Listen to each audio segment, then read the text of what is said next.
Bharatiya Janata party विधानसभा चुनाव को लेके काफ़ी ज़्यादा सीरियस है और नॉर्थ बंगाल में एक के बाद एक कई स्टार प्रचारक चेहरे को उतार रही है। और इसी बीच नॉर्थ बंगाल के दौरे पे हैं सतपाल जी महाराज। सतपाल जी महाराज के बारे में बता दूं कि पहाड़ों पे इनकी पकड़ बहुत अच्छी है और इनके चाहने वाले भी बहुत ज़्यादा है। हालांकि पूरे भारत में इनके चाहने वाले हैं, लेकिन अगर हम नॉर्थ बंगाल के खासतौर पर पहाड़ी इलाके की बात करें तो सतपाल जी महाराज का बहुत ये चाहने वाले हैं इनके। बहुत बहुत शुक्रिया सतपाल जी महाराज न्यूज़ 24 के लिए वक्त निकालने के लिए। महाराज जी, सबसे पहला जिक्र जो सवाल हम करेंगे कि आपके चाहने वाले पहाड़ में बहुत ज़्यादा हैं, आपको मानने वाले, आपको पूजने वाले बहुत ज़्यादा हैं। पहाड़ से ही शुरुआत करते हैं सवालों की। बिमल गुरुंग जो कि भारतीय जनता पार्टी के साथ शुरुआती दौर से ही साथ में थे, लेकिन अब उन्होंने ममता का दामन थामा है, तो इससे क्या वोट बिगड़ेगा पहाड़ में?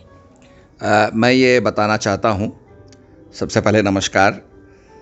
मैं सभी दर्शकों को ये बताना चाहता हूँ कि हम लोग यहाँ पर चाय बागानों में कमल खिलाने आए हैं और ये बहुत खुशी की बात है कि भारतीय जनता पार्टी ने और हमारे केंद्रीय नेताओं ने इस बात को स्वीकार किया है कि हम दार्जिलिंग डिस्ट्रिक्ट को मिलाकर के ड्वार्स और ये पूरे क्षेत्र को मिलाकर के एक परमानेंट इसका सलूशन जो है वो हम जनता के आगे रखेंगे।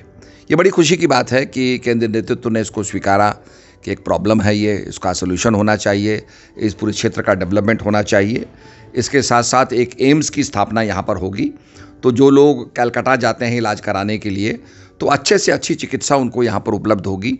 तो एम्स का यहाँ पर स्थापना की जाएगी और एक यहाँ पर केंद्रीय विद्यालय की स्थापना की जाएगी, विश्वविद्यालय की, जिससे कि लोगों को यहाँ पर पूरी एजुकेशन मिले और पूरा यहाँ लोगों को अपने ही इलाके में पूरा एजुकेशन का लाभ मिले।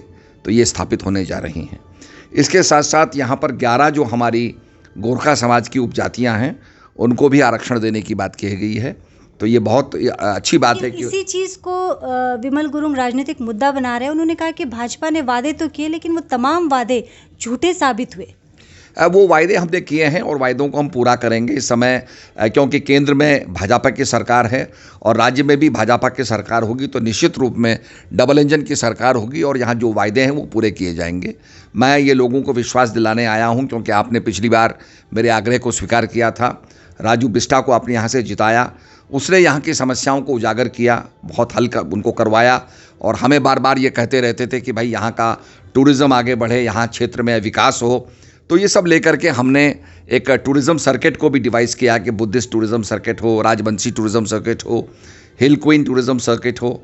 तो ये सब कुछ करने का हमारा पूरा अभियान है और यहाँ पर जो हमारी रेल चलती है तो उसको भी हम चाहेंगे कि प्रमोट करें, पूरे डेस्टिनेशंस को प्रमोट करें और निश्चित रूप में इस क्षेत्र का विकास होना चाहिए, ऐसा मेरा मानना है। बंगाल में कमल खिलेगा या फिर दीदी का खिला हुए फैक्टर काम करेगा? नहीं, इसमें मैं समझता हूं कि कमल खिलेगा। लोग इस समय एक मौका देना चाहते हैं माननीय प्रधानमंत्री जी को, पूरे देश ने उनको मौका दिया है और देश में उन्होंने भारत की गरिमा को, भारत के गौरव को आगे बढ़ाया है। आपने देखा होगा वर्ल्ड लीडर्स के बीच में मोदी जी चमकते हुए नजर आते हैं और निश्चित रूप में बंगाल की जनता भी चाहती है कि मोदी जी को एक मौका मिले। उन्होंने दीदी को मौका दे दिया है, पर एक मौका मोदी जी को देना चाहते हैं और निश्चित रूप में केंद्र में मोदी जी की सरकार होगी, यहाँ भी भाजपा की सरकार होगी, तो तेजी से विकास होगा। जय श्री राम के नारे से चिढ़ने वाली ममता बनर्जी अब खुले मंच पे चंडी पाठ कर रही हैं।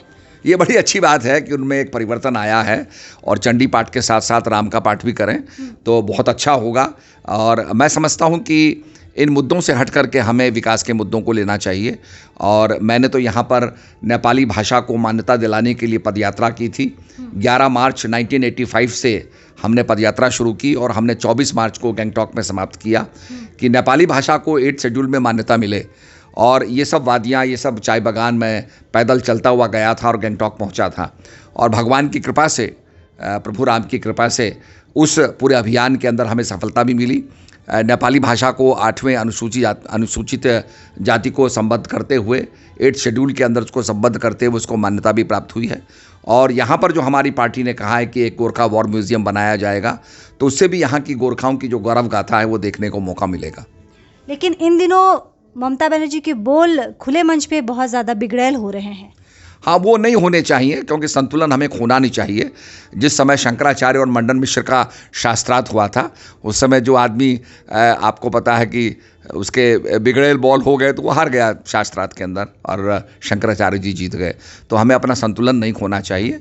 और बड़ी खुशी की बात है कि इस इलाके के लिए एक टेलीविज़न स्टेशन और रेडियो स्टेशन मिलेगा, और मैं समझता हूँ कि गोरखाली भाषा का उद्भव होगा।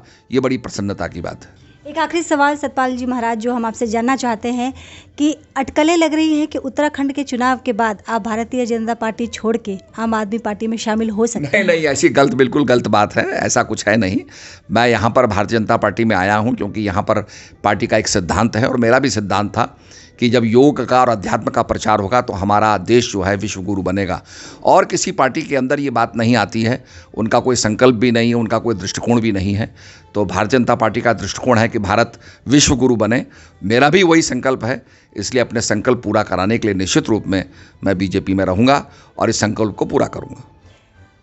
पहाड़ों में अभी आए हुए हैं, क्या लोगों से बात की आपने? किन मुद्दों पे आपने बात की? आपने कहा भारत विश्व गुरु बने, तो आध्यात्म में बात हुई या फिर चुनाव पे बात हुई? नहीं, चुनाव पे भी बात हुई और अध्यात्म पे भी बात हुई। और बड़ी खुशी की बात है कि हमारी पार्टी ने कहा कि योग के शिक्षा केंद्र जो हैं और यहाँ पर खोले जाएंगे, योग की शिक्षा दी जाएगी।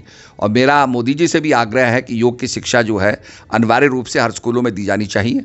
अगर सारी दुनिया योग से लाभ ले रही है तो हमारे देशवासियों का भी हक है कि पतंजलि की योग पद्धति जो है और हमारे ऋषियों की जो योग पद्धति है उसका लाभ भारत की जनता को भी मिले, भारत की युवा पीढ़ी को भी मिले। बहुत बहुत शुक्रिया सतपाल जी महाराज, न्यूज़ 24 से बात करने के लिए। कैमरा पर्सन शुभम अग्रवाल के साथ मैं मनु कृष्णा, न्यूज़ 24।